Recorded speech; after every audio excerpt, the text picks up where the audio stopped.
Hi everyone, welcome to 8 Minutes with 8 Views. We're so happy to finally bring this vision to life. The idea is simple meaningful insights, fresh perspectives, and candid conversations, all under 8 minutes. So, whether you're here to have some fun or get inspired, we are happy you're here. Let's get started. Hi Niranjan, I've been meaning to do this podcast for quite some time now. And it's only fitting that you are our first guest on our first episode of 8 Minutes with 8 Views. Yeah, so I'm the founder of 8 Views. So that's why you made me sit here. Now, this show is also 8 minutes with 8 Views. So good to do this. But yeah, through this, the idea is to have candid conversations, like you said. Yes. And I thought that was something good that whatever we are facing real time here Yeah. in the company, I think if we share those stories, that is what will be more valuable to them. Plus, a lot of young agencies starting out will get inspired out of this whole exercise, is what I feel. Hopefully, I hope we speak sense. Yes. So, Niranjan, if you had to start 8 views today, would you do it, start over again? And if yes, what would you do differently? So I wouldn't start 8 Views today again if I had to do it today in today's day and age, because I like to work on ideas which have little to no competition, right? So if you look at 11 years back, digital marketing was something very new. A lot of people didn't even know about it. Yeah, you were way ahead.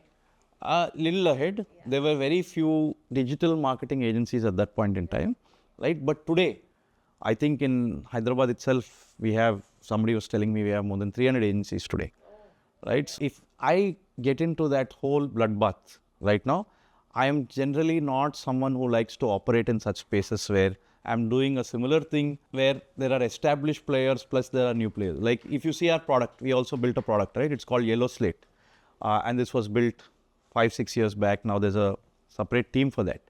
So in that idea, of course, we along with the team here thought that schools, parents were finding it really difficult to find schools and find good, genuine information about schools. And school landscape has changed so much in the past few years with all of these international schools coming and all of that.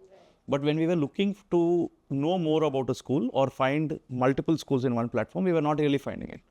Right? In real estate, you have 99 acres, you have housing.com, you have Makan, you have all of these magic bricks, you have all of this. But in schools, we couldn't find any major platform. So we decided to build it.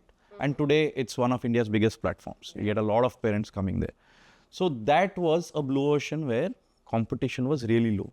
So similarly, digital marketing back in the day was like that. And we started this.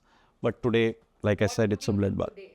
Today, again, see, today also this whole pitch is very, very relevant.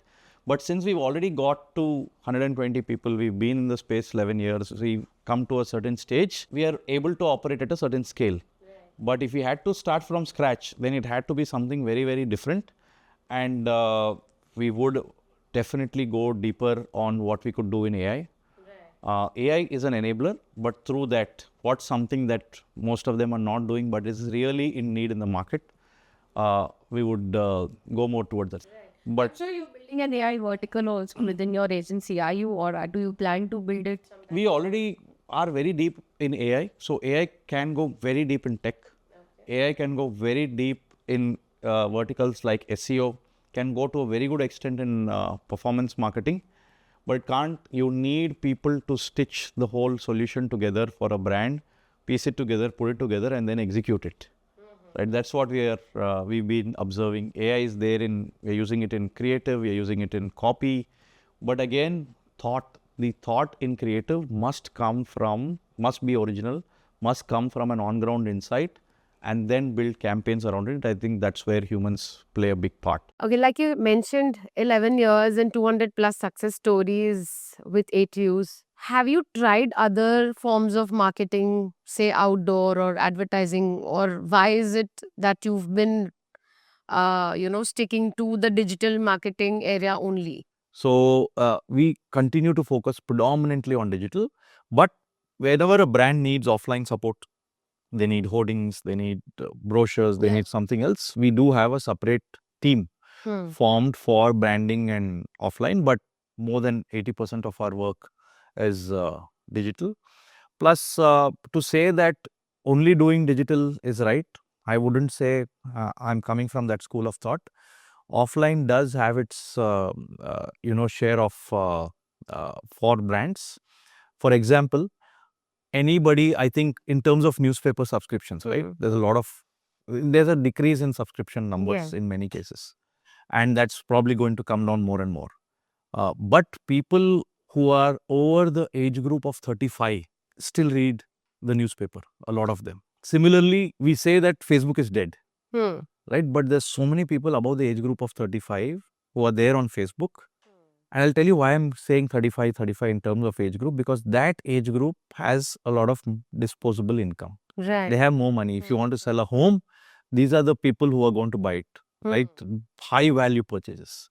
So there's a big, massive group of people in these kind of who still continue to have these habits, and that's somewhere you should be present. Now there's a hoarding, right? Now people ask, how many sales did you get through the hoarding? The job of a hoarding is not, in today's world of digital, the job of a hoarding is not just to generate sales for you. It's to first get you visibility, get you more eyeballs, of course, and it also builds a perception. It builds a perception that, okay, if this brand is able to put a hoarding in an area like Jubilee Hills, then it must be expensive. So then the brand must be big. Plays in the minds of the consumer, and suddenly that brand becomes a premium brand in their mind. So the more touch points you're able to get with a consumer, right? You go outdoor, you're able to see, a hoarding. You come home, on the newspaper, you open it, you're able to see an ad. And then you go near the lift, you're able to see a screen there which shows your brand. So this is just registering that brand in their minds. Not necessarily that they look at the ad and say, wow, right? And then, more than 50% of your visibility, say, is on digital, right? Because there's so much of usage of the phone today. A lot of visibility is on digital. Then you continue your visibility on digital. All these other touch points act as anchors for you. And when all this comes together, right, the result is very different. So we do this for, say, for example, for a expo like Credai. We last 2 expos, we've had record footfalls there. Right. Tremendous results. And I think one of the things we did there, we had multiple touch points, including, we've also utilized quick commerce, not on the phone. We put something in the bag, something that's interesting to... You mean more of those Zepto Blinkit bags? Yes, Okay. in Zepto, in Blinkit. With these kind of brands, what you can do is you can actually target based on pin code and send your brand material with these orders. Did that work, Niranjan? It worked tremendously well. Like I said, we've had record footfalls and leads generated for developers for Credai. So I think that multi touch point strategy really works.